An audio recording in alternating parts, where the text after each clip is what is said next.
Advita. I'm studying medical student. My topic is Indian tourism places.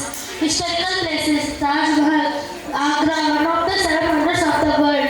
Red Fort, Delhi, one of the tallest brick minaret in the world. Hawa Mahal, Jaipur, place of winds, Qutub Minar. Delhi, one of the tallest brick minaret in the world. Ajanta and Ellora caves, Maharashtra. Ancient rock and caves, hill stations, Manali, Himachal Pradesh, snowy mountains and adventure sports.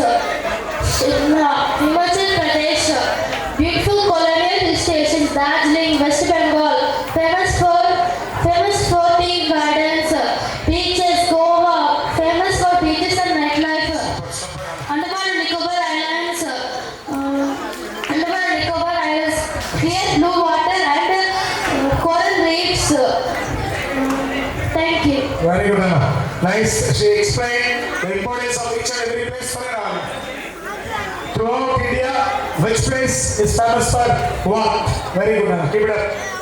Madhumita, Anna. Thanks.